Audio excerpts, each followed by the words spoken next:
Sir আজকে পড়াতে আসবেন? কেন যাবো না? কি এমন স্পেশাল ডে আজকে যে আমি পড়াতে যাবো না? হ্যাঁ, স্যার আজকে চ্যাম্পিয়ন্স ট্রফি সেমিফাইনাল না? চ্যাম্পিয়ন্স ট্রফি সেম আজকে? আজ কার আছে? হ্যাঁ স্যার, আজকে India Australia match. India Australia আজকে? হ্যাঁ স্যার আজকে। ও হ্যাঁ তো। স্যার আপনাকে আসতে হবে না। তো কি হয়েছে? কি হয়েছে ইন্ডিয়া অস্ট্রেলিয়া? তো কি হয়েছে? পড়াশোনাটা অনেক বেশি ইম্পর্টেন্ট খেলাধুলোর থেকে। স্যার আপনি চুপ করুন তো। আপনি নিজেই ইন্ডিয়া পাকিস্তান ম্যাচের দিন শরীর খারাপের বাহানা করে আসেননি। তুই কি বললি আরেকবার বল।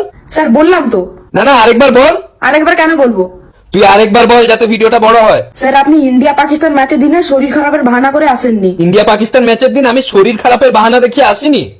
তুই এত বড় মিথ্যা কথা বলছিস, তুই আয় তোকে থাপ্পড় মারবো আমি। ওটা ইন্ডিয়া নিউজিল্যান্ড ম্যাচের দিন। ইন্ডিয়া পাকিস্তান ম্যাচ রবিবার ছিল, আমার এখনো মনে আছে, আমার ব্যাংকে কাজ ছিল। স্যার মাকে একটু ফোন করে বলে দেবেন যে আপনার শরীর খারাপ, আপনি আসতে পারবেন না পড়াতে। অসম্ভব, অসম্ভব, হতেই পারে না। প্রত্যেক সপ্তাহে আমি শুধু শরীর খারাপ করবো না? স্যার বলে দিন না আপনার বাবার শরীর খারাপ। হ্যাঁ, তো ইন্ডিয়া বাংলাদেশ ম্যাচের দিন ছিল আমার বাবার শরীর খারাপ। স্যার তাহলে আপনার দাদুর? ওটা ফাইনালের দিন হবে, যদি ইন্ডিয়া ফাইনালে ওঠে তো। স্যার ঠাকুমা? না, হ্যাঁ, আমার ফ্যামিলি মেম্বারদের সবার শরীর খারাপ করে দিবি না? এমনি আমার ফ্যামিলির মেম্বাররা আতঙ্কে আছে। ইন্ডিয়ার খেলা থাকলেই সবাই আতঙ্কে থাকে যে আজকে ওদের না শরীর খারাপ হয়ে যায়। না আজকে তুই শরীর খারাপ কর। না তো আমি খেলবো না। হ্যাঁ, স্যার কি করে শরীর খারাপ বলবো, পারবো না তো। মানুষের যদি ইচ্ছা শক্তি, জেদ আর অ্যাক্টিং স্কিল থাকে না, তার শরীর খারাপ হওয়া থেকে তাকে কেউ আটকাতে পারবে না। স্যার আমি বললে বাবা মা বিশ্বাস করবে না, ধরা পড়ে যাবো। কিচ্ছু করবেন না, একটা গুছিয়ে মিথ্যে কথাও বলতে পারে না। মিথ্যে কথা বলার নামে অষ্ট নম্বর, সারাক্ষণ সত্যি কথা বলা। সত্যবাদী ছেলে কথা। Sorry sir. সরি স্যার, ও শুধু সরি বলতেই জানিস। এক কাজ কর, তোর বাড়িতে আমি ফোন করে জানিয়ে দিচ্ছি, তুই আমার বাড়িতে পড়তে চলে, দুজন মিলে খেলা দেখবো। কেউ সন্দেহ করবে না তো বাবা মা যে দুজন মিলে খেলা দেখছে? না স্যার, আপনার বাড়িতে গেলে কেউ কোনো সন্দেহ করবে না, একদম শিওর হয়ে যাবে।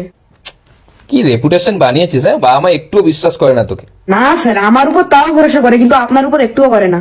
এই বেশি পাঁচ লাইন দিলে পড়াতে চলে যাবো। Sorry sorry sorry sorry sorry এখন আমাদের একজোট হয়ে পরিকল্পনা করতে হবে। হ্যাঁ স্যার, আমি ওর বাবা বলছি, আমি ওর হাত থেকে ফোনটা নিলাম। আপনি কিসের পরিকল্পনার কথা বলছেন?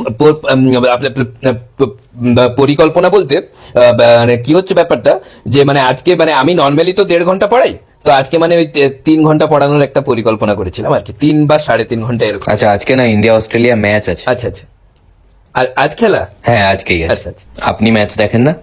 না, আমার তো অত সময় হয় না। আচ্ছা, ও না স্যার আজকে পড়বে না বলছে আর কি। আচ্ছা ঠিক আছে, আপনি বললেন বলে ঠিক আছে, তাহলে যাবো না। না বললে আবার আমার শরীর খারাপ হতো।